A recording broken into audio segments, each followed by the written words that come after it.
Okay, good afternoon. Just to wrap things up, firstly, we're going to move on to shear today, and I understand that Lucas has done part of this topic before. We're probably just going to be going into a bit more detail with a bit more examinable content when it comes to shear. After that, we'll be going on to virtual work, and after that, we'll be doing the last topic, which would be the flexibility method. So if you wanted one of these, in terms of these parts, do remember that you can collect them from the technicians at the MDLS. I think instructions have been sent out, so just follow those instructions and just turn up on campus, and you should be able to collect one of them if you wished. The other thing to talk about is the final exam for the buckling. So the TAs have created video solutions of the previous year's questions. You can see from the previous year's questions that they've effectively been taken from some of the advanced or exploratory or basic questions in the course book. So if you've done all of those, there should be nothing for you to worry about. So we've got video tutorials which have been uploaded onto the Dropbox, and that would cover the 2019 question. It would cover the 2018 question too. It would cover these questions here. Have a look at the marks. You can see that one's worth 10 marks, so that's a pretty easy question that can be done in about 5 lines, identical from the 2000 and identical to the problem sheet BC B6. When we've got more difficult questions, they're worth less marks. So you can see that's a 5-mark question, even though that question is a lot more difficult than that question. So there's nothing to stop you from getting an A grade. If you can't, even if you don't wish to study to get these 5-mark questions. So we'll see here again 10 marks for here, which again is probably just a 5-line calculation, and then probably a lot more calculation is required to get the extra 5 marks for the exploratory or advanced level. So don't worry too much. Just make sure that you can go through most of the questions in the course book so far, and if you feel you can't do an exploratory question for any reason, don't worry, it's not going to stop you from getting an A grade in this course. So we'll now move on to the next section in the course book, which is shear stresses and beams. So I'm aware that Lucas has covered some of this. Just to give you some background, I used to cover all of this in this course, but since it's stated in your syllabus that this will be covered, we have to cover it. Last year, Quincy started to do the shear, but he didn't finish the shear, so I finished it off, even though that required a recap. I spoke with Lucas this morning, and he's done some shear, but he's quite happy for me to go through the shear again, just to give you some additional reinforcement. So given the fact that Lucas has covered it already, I'll go through it pretty fast, but if you need more information and go back to Lucas's notes, I can also release last year's lecture recordings to anyone who wants. If so, just let me know. So, shear stress and beams is the next topic. Remember that the course notes and also the course questions, so all of these questions that have been taken here, broken up like the buckling into the basic, advanced and exploratory questions. Remember that all of these have been taken from textbooks. And also the lecture notes have also been taken from textbooks. So the textbook that it's been taken from is Megson, which in my opinion is the best textbook anyway. So it's been taken from Megson, and you would be able to download the Megson textbook from the university library if you wish to. So that's that basically just tells you where the content has come from. And if you did feel you wanted to read a textbook with a bit more detail, then Megson, in my opinion, is the best one to go to. Prerequisites for the shear, of course, concept of free body diagrams, concept of equilibrium, concept of calculation of shear forces and bending moment diagrams, concept and calculation of section centroids, and normal stresses due to the bending moment.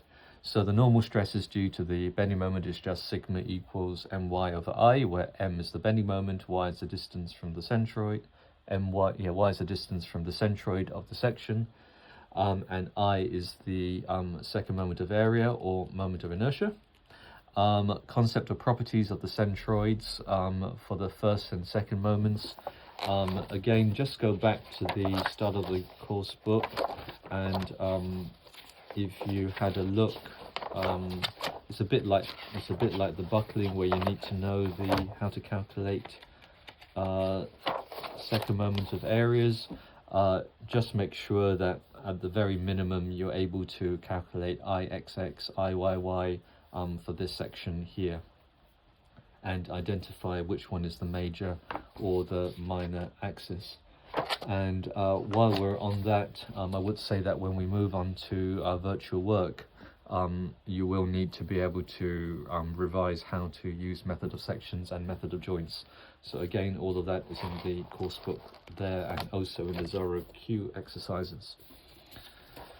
So, table of contents, calculation of shear stresses, concept of shear flow, and then we'll talk about the thin-walled sections again, and talk about the shear center in those thin-walled sections. So we sort of introduced a thin-walled section in the buckling part of the course. So remember, if you've got a circular section like there, you can just use the center line dimensions, and there will be appropriate equations provided for thin-walled structures, or structures that are thin-walled in nature. So that one, if it was, you could use the exact or the thick-walled theory to calculate the area, or you could use thin-walled assumptions. And thin-walled assumptions, as we've seen, they become very, very close to thick-walled numerical numbers as the sections become much thinner. So here I've drawn in the dotted line the midline dimensions, and if you're working off the midline dimensions, then you're using thin-walled theory. And later on we'll see a channel section, so I'll draw a channel section like that, and Lucas said he sort of covered that already. And then if we were looking at the equivalent thick-walled, it would look something like that. So thin-walled theory just allows you to make use of the center line dimensions, which reduces the calculation effort. And in any case, we're saying that if something is very thin, it's going to have no transverse shear stresses. So we're making an assumption that there's no transverse shear stresses in that direction, which reduces a lot of the calculation burden. If you're wondering, thin-walled assumptions or thin-walled sections or thin-walled assumptions is generally what you'll be using when you go to industry, for the specific reason that it reduces the calculation effort by making the assumption that you've got no transverse shear stresses.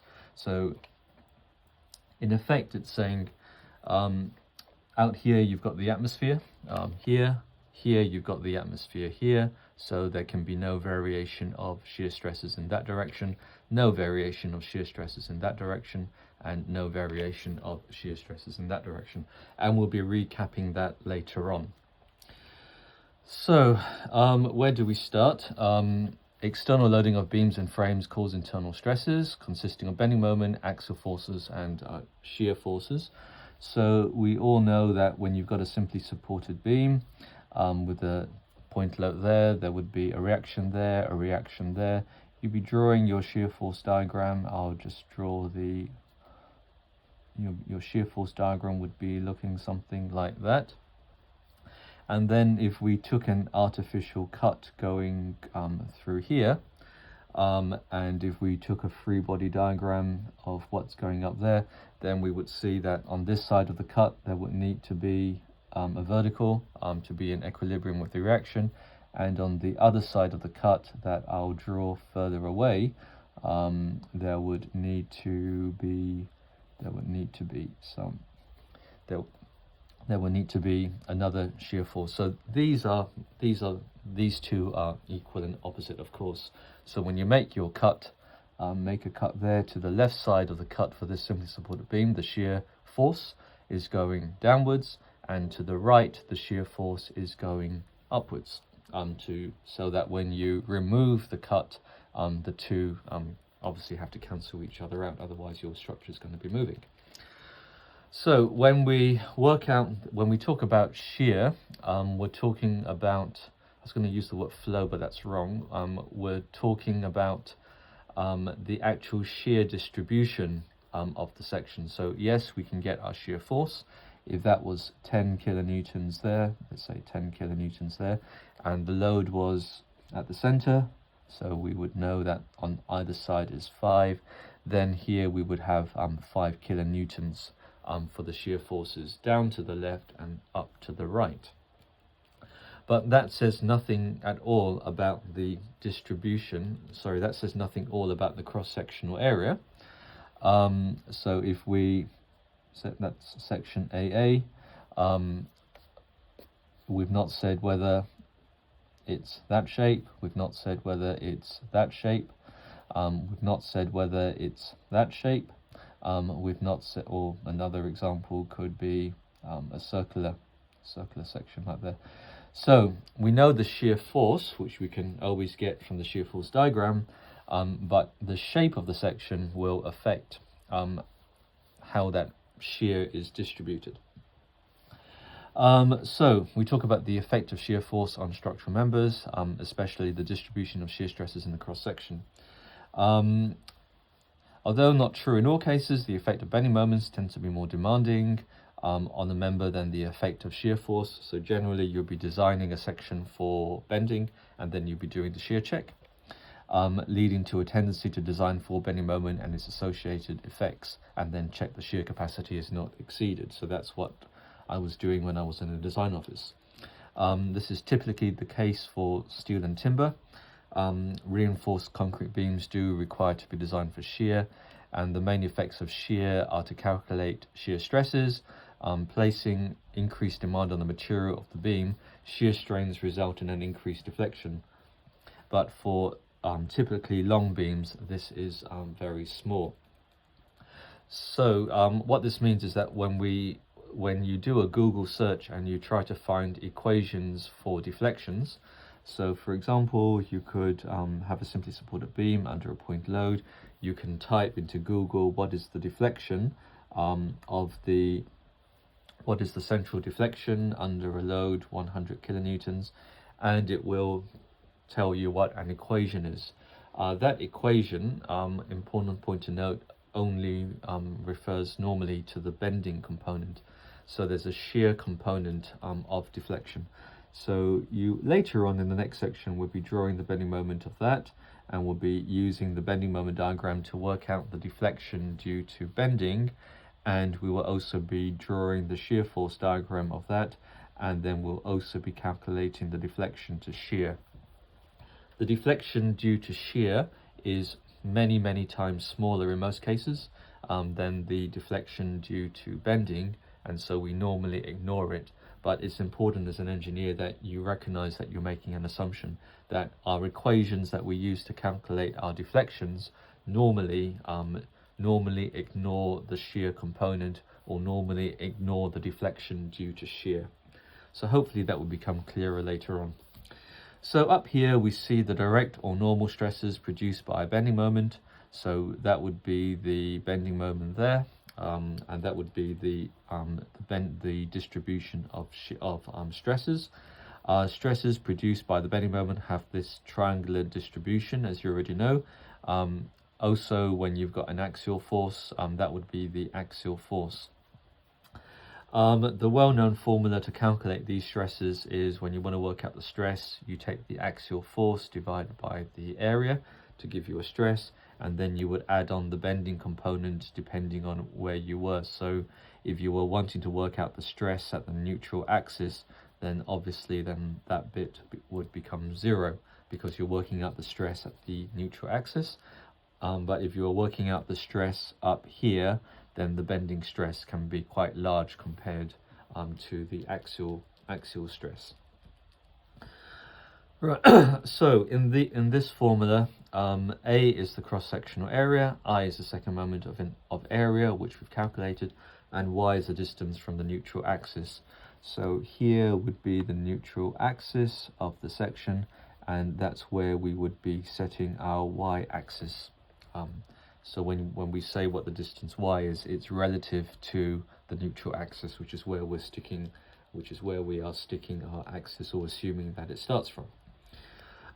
So from figure 1c, we can see that this is the shear distribution. So this is bending, here this is axial, and then here this is shear.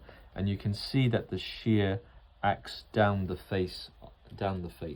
So from figure 1c, it's obvious that the shear force V, so simply supported beam, point load of 10, reaction of 5, the shear force is 5. It's obvious that the shear force gives rise to transverse vertical shear stresses. So in total, so if you integrate over this, you're going to get 5 for that example. But we've not said anything yet about the distribution. Let's talk about the distribution. We know that this is the atmosphere, so there's going to be air here and there's going to be air up here. So that's the atmosphere. So the shear stress here has to be 0. The shear stress here has to be 0. And later on we'll show that the shear distribution is going to be parabolic. But you should already know that from what Lucas has taught you already. So we're just saying that the shear distribution is not uniform, and is not going to be constant, and it's actually going to be a parabola, which we can prove, and it's going to have a highest value here. So from figure 1c, it's obvious that the shear force gives rise.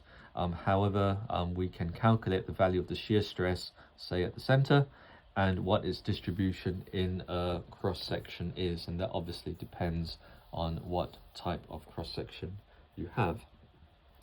Now again, going back to Civil 210, so suppose we've got a simply supported beam with a point load in the center, and then let's suppose that I did 2 cuts there, 1 cut there, 1 cut there. So let's suppose that, so I'll just draw that. So on that face there, obviously that goes there. Now on this side here, on the other side of the cut, goes like that. Other side of this cut here, so making our second cut. So the second cut would have to go down like there. Third side would go up like there, and then just continue for the rest of the beam there. Okay, so I'll stick that load on there as my 10 kilonewtons. So I've made my cut. Let's just say it's a symmetrical cross section. So I'll just make an adjustment there. We'll just do that there, so that it's sorry, not a symmetrical cross section. Let's just say that it's a square. The cross section is square, so I'll stick my 10 kilonewtons up there, which you can see, and then I'll put some thickness. I'll put some thickness there. So put some thickness there. So we're saying that if I took the cross section there above AA, then the cross section may look like that, which is about as simple as you can get. So what happens there? Let's now say that I'm taking this bit out here, so I'll just draw that bit out there. So we've got that bit there, and then let's say, for example, that I take another bit out from the center. So this one would be like that with your shear force, and I think I've drawn that wrong there. It's not that I've drawn it wrong, it's I like the stress to be shown working on the face. Yeah, so that's better. But the direction is fine. So we've got that, and then if I take out another bit at the center, so that's obviously 5 kilonewtons, okay, and then up here we've got the air, and then up here we've got the air. And now if I take an, trying to pronounce this properly, infinitesimal dx by dy, which I could say would be right at the center there. So now let's just draw that, so, and then take that one out, and then I'll call that dx. So you've seen all this before, and then that would be dy, and we would know that there's a stress going up here, and we would know that there's a stress going down there. There must be another shear stress in that direction, and there must be another shear stress in that direction. So the vertical shear stresses, so we take our cut, you've got a shear force, and then we've got a distribution of the shear stresses, which allow the top and bottom to be 0. If we went to the center, the distribution, or anywhere else other than near the top or the bottom, and we went to dx and dy, which is infinitesimally small,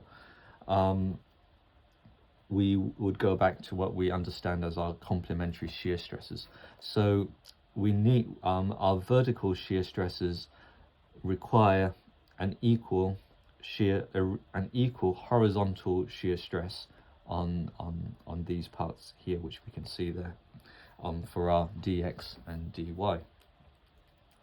So shear is not just about being in the vertical direction. Whatever stress you have, it's the same in the horizontal direction. So it's obvious that the shear stress gives rise to transverse shear stresses, but how can we calculate its value, and what is its distribution in the cross section? And what we'll be seeing is that there must be a horizontal shear stress, and if you take these two, they'll be spinning it around that way, and then if you take these two shear stresses in the horizontal direction, it will be going in the other direction. So these two would make this blob want to spin in the clockwise direction, and then these two obviously have to be in the opposite direction to make it so that it doesn't spin, so they would be in the in the anti-clockwise direction, and the stresses and the stress and the magnitude of the stress must be the same. Okay. So hope that all makes sense, or hope that's a good recap from what Lucas has taught. Furthermore, by extracting a free body diagram from a beam, as we can see here, it can be seen that there must be longitudinal shear stresses also needed to maintain equilibrium when the shear force is present. This may not be obvious at first, but look at the direct stresses acting from left. It's different from the direct stresses acting from right. This means that bending moment changes as one travels along the beam, and so dm by dx is equal to the shear, which is not 0. So the direct stresses acting on the free body from the right has a net resultancy that needs to be balanced, and that leads rise to this horizontal shear stress. So back to our beam here, we know that there's going to be no horizontal shear stress at the top surface because the atmosphere is here.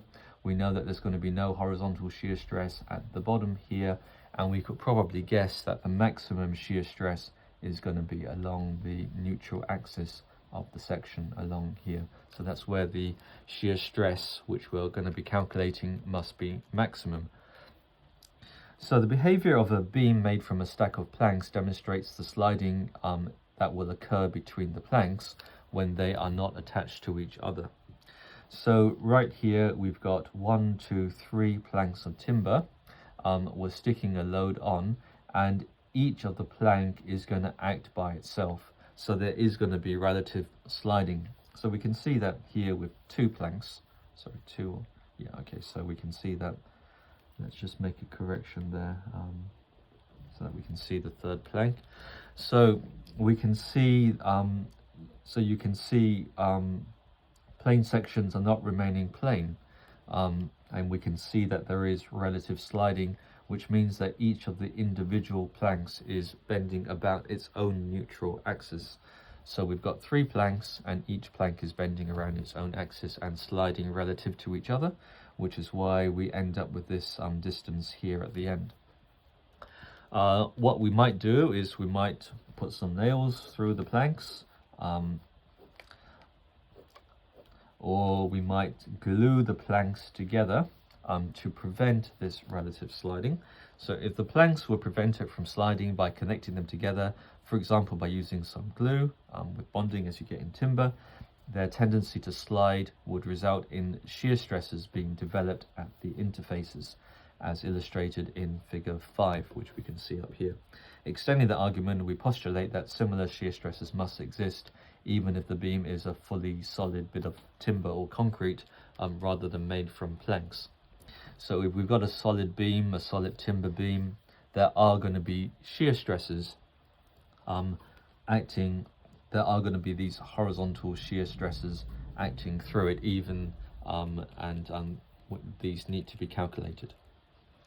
So figure 5 shows how the cross-section tends to distort as a result of the shear strains caused by the shear stresses, whose presence we've just argued needs to be there. So we can argue that it needs to be there from the complementary shear stresses that you would know from Civil 210. Euler-Belluni assumption of the basic engineering beam theory, sigma equals my over I, plane sections remain plane. Which is true in the case of pure bending, but is only approximated when the shear force is present. However, we continue to use this assumption with formulas whose derivations depend on it, such as equation 1, so that we do not normally result in large errors. So that's just about an assumption that we normally use. Plane sections remain plane, sigma equals my over I. And the other assumption, of course, is that when you type into Google deflection of simply supported beam under point load, the equation that Google would give you relates just to the bending stresses. It doesn't relate to the shear stresses, because normally the deformation caused by the shear stresses is very, very small compared to the bending stress. Let me just give a so we've got a simply supported beam, so I won't bother to show the thickness. And then we've got another one here, like there. So instead of that, I'm going to be applying I'm going to be applying a moment at the end. So let's say that my moment is going to be 100 kilonewton meters, and that's going to be 100 kilonewton meters. And then let's say that that's going to be P, so 100 is equal to PL over 4, where P is the load, so 400 over L is equal to P, so let's just say that that's going to be 4 meters. So I hope I got that right, and that's going to be 4 meters. So,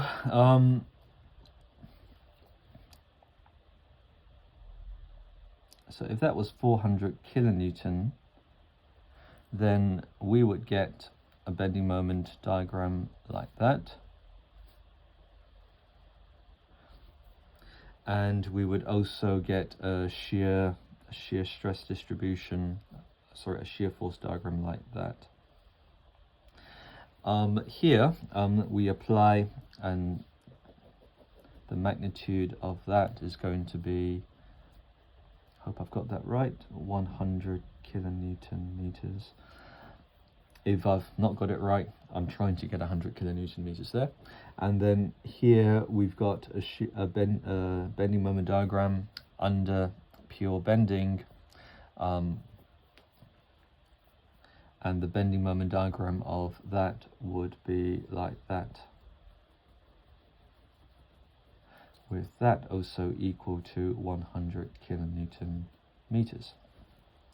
When it comes to the shear force diagram of that case there, the shear force diagram is going to be equal to 0 kilonewtons, because there's going to be no reactions on that side or that side for the pure bending, whereas for this case here there's going to be 200 kilonewtons in terms of the shear force diagram.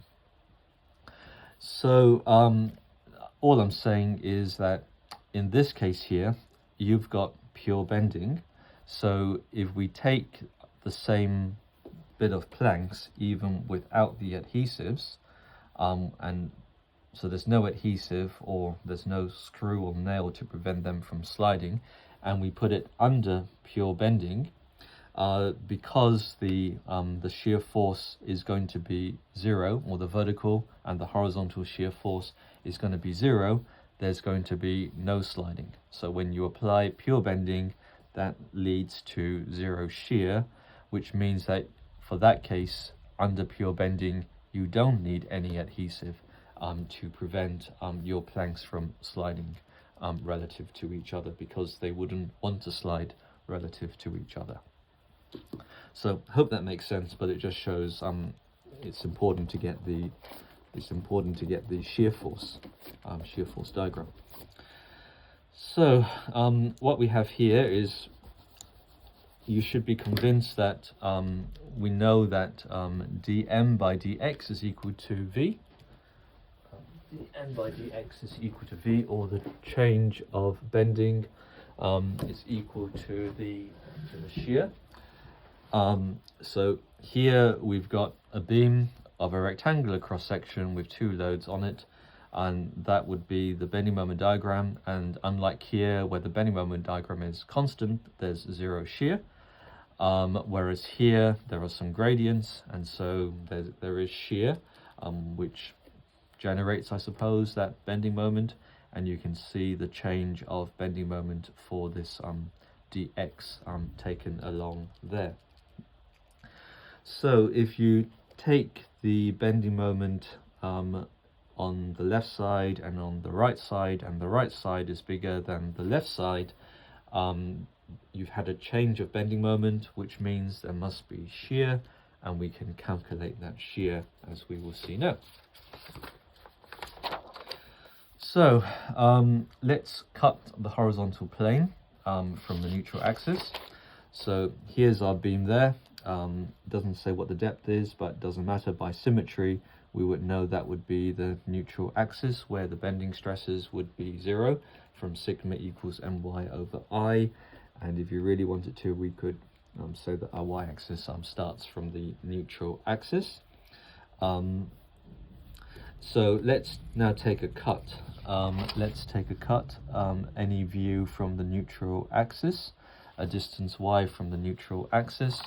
So there's the neutral axis, and let's just make a cut here. So cut. So we'll just take a cut there. All right, so we'll see that cut here.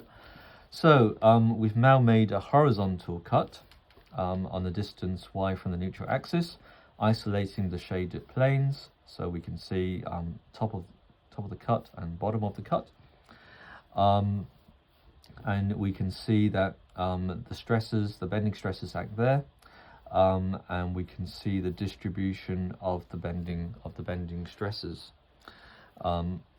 So let the cross-sectional area of the shaded piece be denoted by A dash. So we've made our cut an arbitrary distance y from the neutral axis.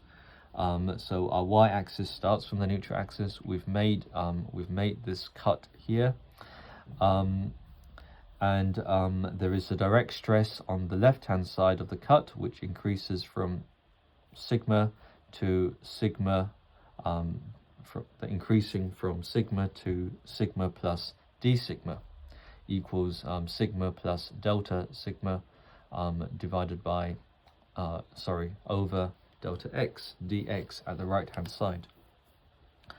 So let's do some equilibrium of these horizontal stresses, because after all, we're trying to calculate these horizontal stresses.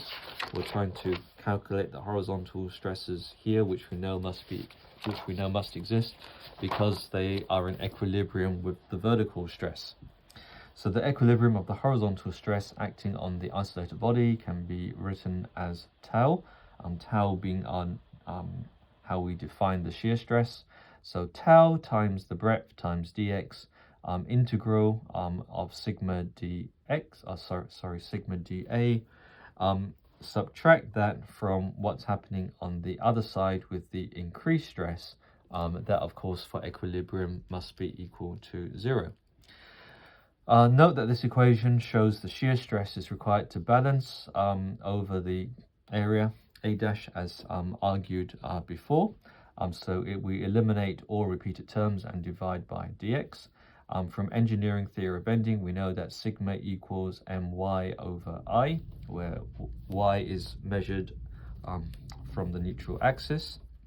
So y dash is the distance from the neutral axis to the fiber we calculate the stress for. Do that substitution, tau b is equal to the integral of that. And we also know that following the relationship between bending moment and shear force holds, dm by dx is equal to v. And using the previous equation, tau b is equal to that. And then we come on to this thing called S dash.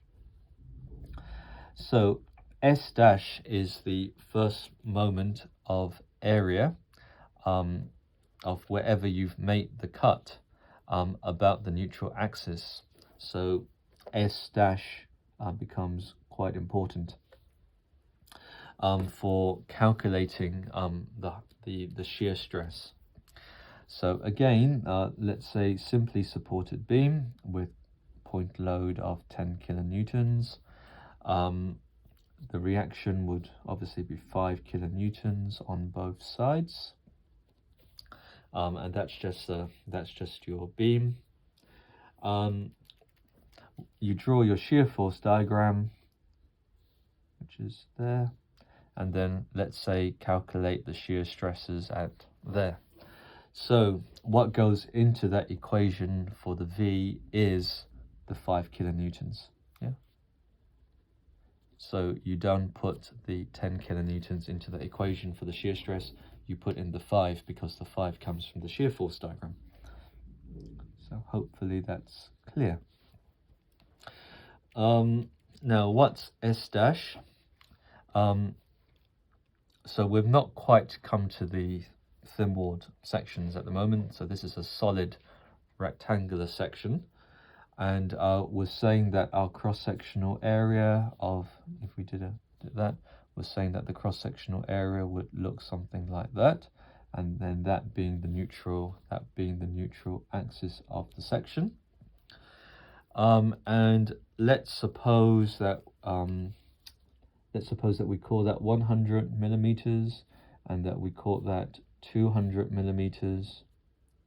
And let's suppose that we wanted to find the shear stress at, say, 50 millimeters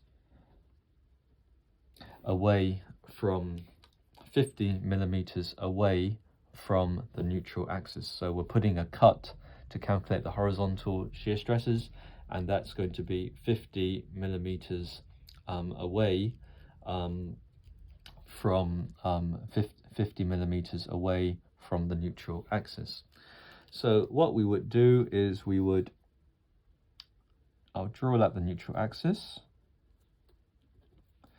and then I'll draw up the outline of the section, 100 millimeters by 200, and then we want to make our cut 50 millimeters away, which would be along there. So we're making our cut there, and then let's just take the top portion. You can take the bottom portion if you really want to.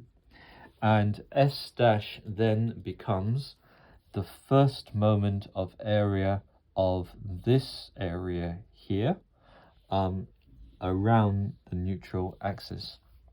So in this case here, what's the equation for the first moment of area? Well, you can calculate the area, which is going to be 100 times 50, so 100 times 50, and then multiply. So we know the centroid is going to be there, and you just work out what that distance is there, and that would be your first moment of area.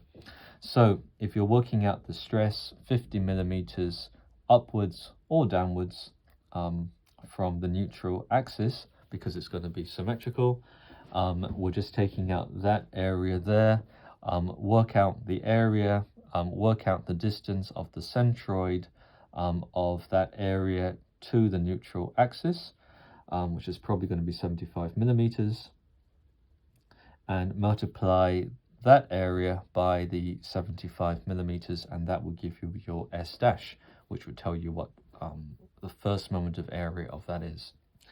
And then we need to divide it by I times by. By is the breadth of the section, so in the case of a rectangular section, by is constant.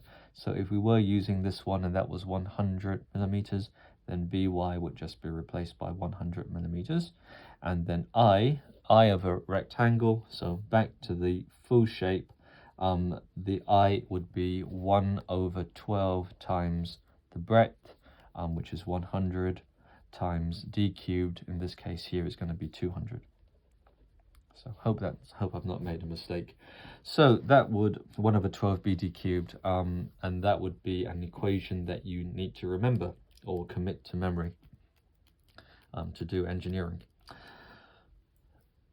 So that basically tells you how you can calculate the horizontal shear stress at any point by making a cut in the vertical direction. We know that, let's just have a look at this equation again. So if our cut was up here, right at the top, or just underneath the top, then that's going to be 0. So that's going to be 0 because the area would be 0, which would tell you that the distribution right at the top, that would be 0 newtons per millimeter squared.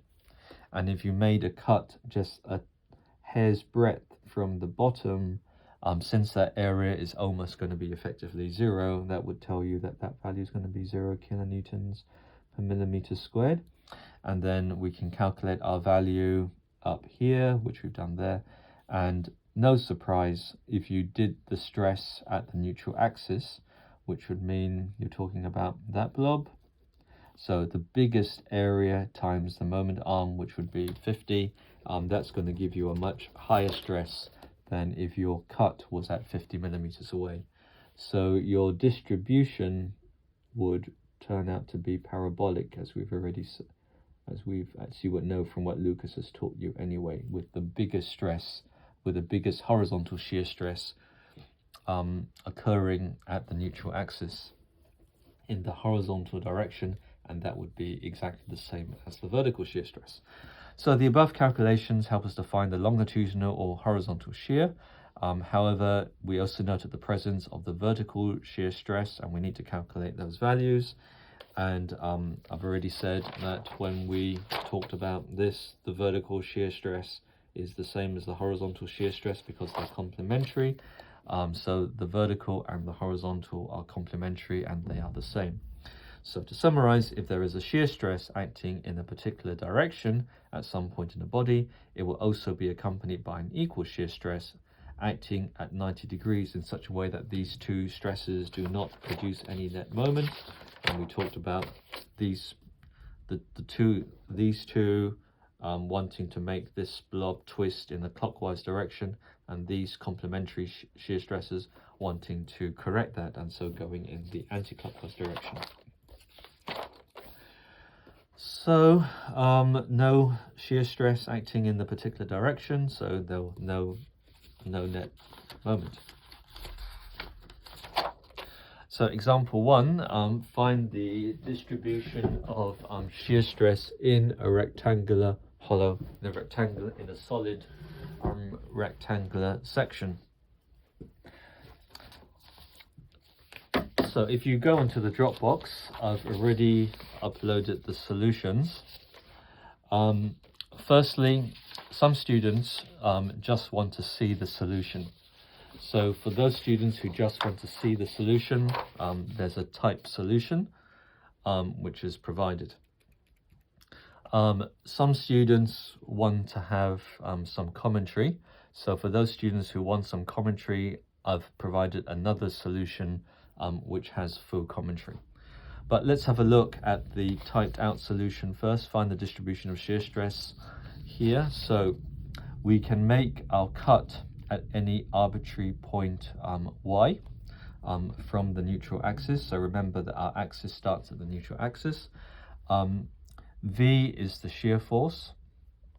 S dash is the first moment of area. So we see A for the area, and we see y bar as the distance from the centroid of the area to the neutral axis. So A dash y bar, that's just your S dash, which we saw before. I is 1 over 12 BD cubed, which we can see there. And then B, the section is not like that. It's got a constant breadth all the way going up. So this section here wouldn't have a constant breadth, but our particular section has a constant breadth because it's rectangular. So B is going to be constant and is not going to be changing as a result of moving up and down the section. So shear force, V from the shear force diagram, A dash is going to be that area there, which is going to be B times D over 2. So that distance there, so the whole section is D. So D over 2 is going to be that distance there. So D over 2 minus Y. So we want to make our cut at a distance Y. So we put our axis there. We want to make our cut here, which is a distance Y. So D dash minus Y is going to give you that distance.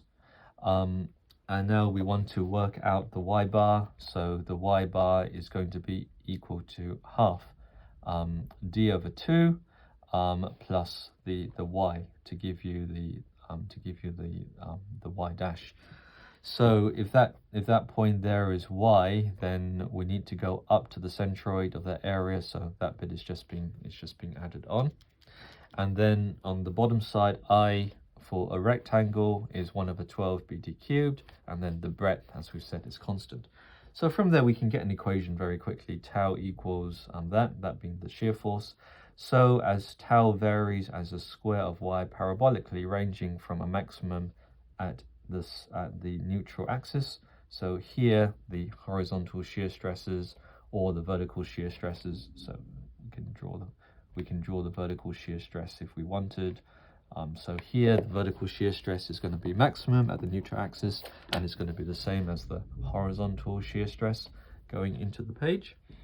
So at y equals 0, tau max is equal to 3, 3v 2by, putting in 0, of course, for the y. So this is 50% or 1.5, the average shear stress. So tau is the total shear force divided by the area times 1 over 2. So what does that mean? So we've got our beam there with a point load there. And then we know that the shear force diagram of that is going to be that. So I'll say that's 20 kilonewtons. So we know that the shear force diagram is going to be 10 kilonewtons, and it's going to be 10 kilonewtons there. So if we're saying what's the maximum shear stress of that cross section, the maximum shear stress is going to be along the neutral axis. It's going to be along there. So if we had, if we said what's the average shear stress, so that's going up, so that would be going down like there and up like there. So we would say that's 10 kilonewtons. So the average shear stress is equal to the shear force, which would be equal to 10, and divide by B and D, which is the average but we know that the shear stress distribution is actually parabolic, like there. So there's a maximum shear stress, and the maximum shear stress is equal to 1.5 times the average, which would be 10 over BD. So that's all what it's saying. If your cross section is rectangular, work out the shear force, divide it by the cross sectional area to give you the average shear stress, which completely ignores the parabolic nature. Increase that by 50%, and then that would be the maximum shear stress that you would get along the neutral axis. So consider a small cube of material with one face lying on the beam. If the surface is free, okay, so this is just saying what we said before. We've got the air up here, so the shear stress is zero. So we conclude that the shear stress perpendicular to any free surface must be zero. So the shear stress, vertical, horizontal, at the top and the bottom is zero. So that's the type solution, and Lucas would have also covered a derivation. If you wanted to watch me go through a longer version of that solution, just go to this YouTube link there, so you can get this off the Dropbox.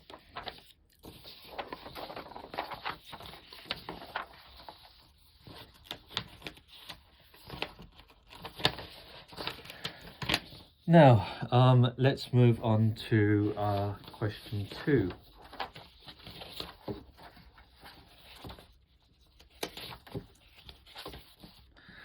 So what's happening in question 2 is that we've no longer got, we're no longer talking about a rectangular section. So that would have been the original cross section, or it could have been the original cross section. But we know that obviously we want to reduce carbon emissions in this world. So we want to make our structures more efficient. And a square shape is not necessarily the most efficient shape, and you can save a lot of material, and therefore you can save a lot of carbon. So come and talk to me about carbon emissions and sustainability if you want to. I'm doing life cycle analyses of buildings at the moment. So we've got a timber beam, and it's made up of 2 sections. So one section is 200 by 50, and the other section is also 200 by 50 millimeters.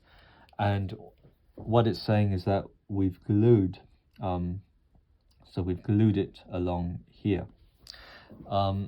It says that the shear force V is equal to 10 kilonewtons, which would mean that if it was being used in a simply supported beam, that would be 20 kilonewtons, reaction of 10 kilonewtons, reaction of 10 kilonewtons there. So we can see that the shear force diagram that thing needs to resist must be 10 kilonewtons. Okay, so don't use 20 in the calculation. I've said that a few times already, so maybe I should stop repeating that. What is the required glue strength? Normally specified as a shear stress. So you could go to our lab and to measure the shear stress of glue. So you could put some, maybe if that was 1 centimeter squared, for example, this bit there, you pull it apart, and then that would, and then the failure load would tell you what the shear stress is. So again, I'm aware Lucas has gone through this already, so you could have a look at Lucas's notes, or there's a solution here which I probably got from Chegg, just to make sure that the guys at Chegg can give the right solutions. So what we can see here is that the first part of the calculation is to work out the position of the neutral axis of our shape there, because we know that wherever the neutral axis is, that's where our axis starts. So that's where our y-axis would be starting. All right, so we need to know the position of the neutral axis. So this bit here says that the position of the neutral axis is 162. So that distance there would be 162.5 millimeters. So if you don't know how to do the calculation, don't worry, I'll talk you through it in the YouTube video. Then you want to work out the second moment of inertia of this thing here. So again, using 1 over 12 BD cubed, calculating it around the neutral axis and using the parallel axis theorem, you can of course work out what I is. So I, he's called it ZZ in the Czech solution, but I would probably call that, in New Zealand, we would call that XX. I think if you go to Europe, they'll call it ZZ. So maybe the guy who wrote out the Czech solution comes from Europe. X in Europe is along the length of the member. So X in Europe would be in that axis along the longitudinal axis, which is why I prefer to use terms major and minor, or weak and strong, because then you're not getting confused with different axes, like different sign conventions or different bending moment conventions. Then calculation of the shear stress. So we're calculating the shear stress down there. So obviously we're taking our cut maybe a hair's breadth below the adhesive. So the adhesive could be here, and a hair's breadth below the adhesive would be a good place to take it. So a hair's breadth just below the adhesive would be a good place to do our calculation, not above the adhesive, because you've got a change in breadth. So the adhesive is obviously here, it's not over there, because any adhesive here is doing nothing. So we'll just imagine that we're taking our cut a hair's breadth below the adhesive. So a hair's breadth below the adhesive would turn out to be that. Yep. And then a hair's breadth above the adhesive would give you that bit.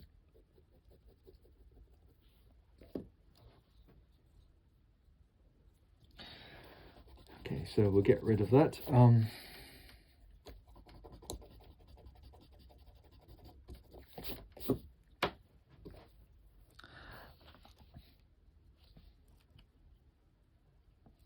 So looking at this here, they've worked out what that area would be, because you're making our cut a hair's breadth above the adhesive. We're making our cut, and then we can work out what the shear is, or the first moment of area, which we've got there.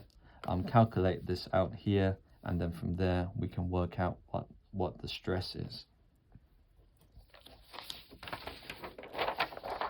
So if you wanted the full solution, again, I've got a YouTube solution, so you can go to these YouTube links here, and you can hear me narrate how these numbers have been calculated, leading rise to the same distribution that what was calculated by the Czech solution. Okay. So that handles example number 2. Example number 3. Well, let's talk about shear stresses at the free surface first. But I think we've covered this already, since we're saying that the shear stresses up and bottom must be 0 at the free surface. And then here we introduce the concept of shear flow. So when we talk about a shear flow, we're talking effectively about traction. So the units of the shear flow, so we're used to talking about stresses or shear stresses and the units of the shear stress would be newtons per millimeter squared. So shear flow, so that would be the units of shear flow are force divided by distance. So for the shear flow Q, the units is just a direct conversion from the stress to the flow. Okay, so if you can work out the shear stress, you have the shear flow.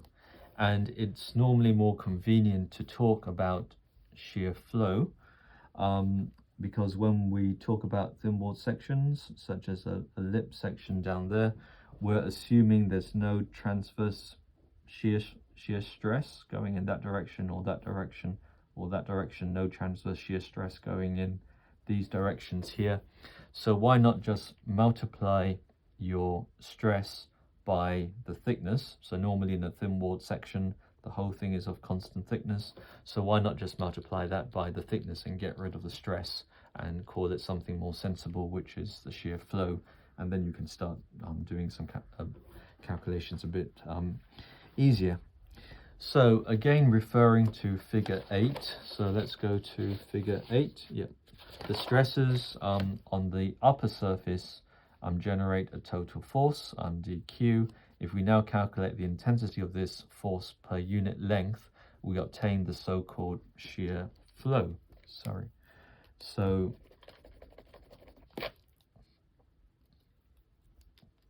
So it's in this book, it's small q. So we've got this. So if you see tau, that's a shear stress, and if you see q, that's a shear flow. And all you can see is that the tau has been multiplied by, in this case, by the breadth, because the breadth of the section is constant.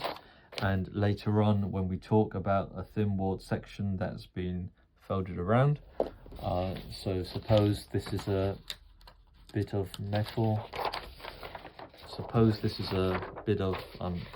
is a steel sheet, and then we've made some folds along the steel sheet to turn it into a channel section. So I'll turn my steel sheet into a channel section like that, so you can see.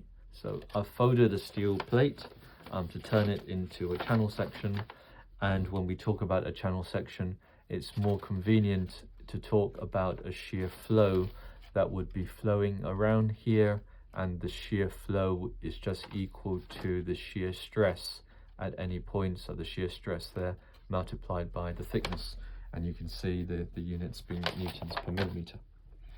So the intensity of a force for the beam is we can be expressed in terms of a flow, and this flow would be called small q, and we'll show later on when we come to example 3 how we can use this concept of shear flow to be able to do this calculation here, which I'll talk you through tomorrow.